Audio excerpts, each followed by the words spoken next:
विवेक ज्ञान के इस चैनल में आपका स्वागत है।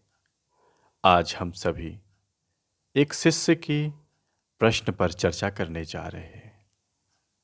शिष्य लोगों से बहुत परेशान रहता था। सोचता था कि हर एक मनुष्य जो हमारे इर्द गिर्द हैं, परिवार में हैं, मित्र हैं, सब अलग अलग क्यों हैं। तो एक बार अपने गुरु से वह प्रश्न करता है कि गुरुदेव, क्या सभी मनुष्य बराबर हैं? शिष्य के इस प्रकार प्रश्न सुनने के बाद गुरुदेव प्रसन्न मुख से उत्तर देते हैं। कहते हैं कि भगवान की सृष्टि में अनेकों प्रकार के जीव जंतु, पेड़ पौधे हैं। पशुओं में कुछ अच्छे हैं तो कुछ बुरे भी। शेर जैसा एक हिंसक प्राणी भी है। पेड़ों में अमृत जैसे फल लगे ऐसे भी पेड़ हैं, और विष जैसे फल भी हों ऐसे भी पेड़। इसी प्रकार मनुष्यों में भी भले बुरे और साधु असाधु पुरुष हैं। उनमें संसारी जीव भी हैं और भक्त। आगे गुरुदेव कहते हैं कि जीव 4 प्रकार के होते हैं: बद्ध, मुमुक्षु, मुक्त और नित्य। नारद जैसे जीव नित्य जीव हैं, क्योंकि ये लोगों के कल्याण, लोगों के हितों के लिए, उन्हें शिक्षा देने के लिए संसार में रहते हैं।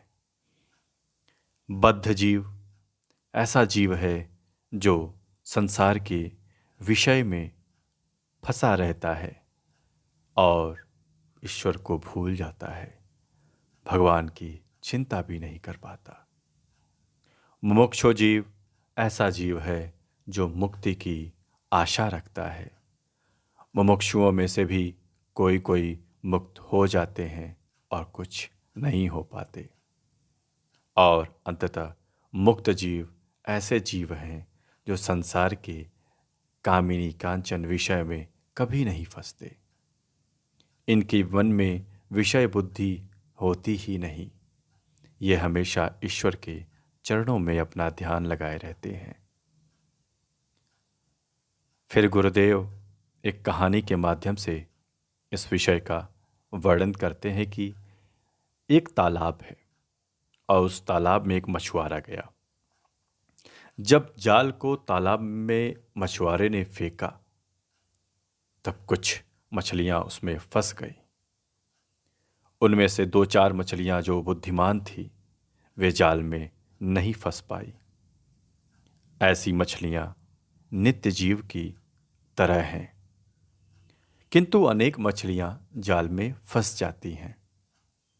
इनमें से भी कुछ निकल भागने की सदैव चेष्टा करती हैं। ऐसी मछलियों को हम मुमुक्षु कहते हैं। परंतु सभी मछलियां नहीं भाग सकती। केवल 2-4 उछल कूद कर जाल से बाहर हो जाती हैं। ऐसे में मछुआरा भी कह जाता है कि अरे, एक बड़ी मछली बह गई। किंतु जो जाल में पड़ी हैं, उनमें से अधिकांश मछलियां निकल नहीं सकती। वे भागने की चेष्टा भी नहीं करती और जाल को मुंह में फांस कर मिट्टी के नीचे सिर घुसेड़ कर चुपचाप पड़ी रहती हैं और सोचती हैं कि अब कोई भय की बात नहीं, बड़ी आनंद में है। पर वे नहीं जानते कि मछुआरा घसीट कर उन्हें ले जाएगा। ऐसी मछलियों को बद्ध जीवों की उपमा दी गई है। इस प्रकार हम समझ सकते हैं कि मनुष्य भी कितने प्रकार के हैं। और ऐसा सुनकर शिष्य बहुत हर्षित हुआ। उसके भीतर एक आनंद की ऊर्जा, एक प्रसन्नता उसके मन में व्याप्त हुई। ओम शांति, ओम शांति, ओम शांति।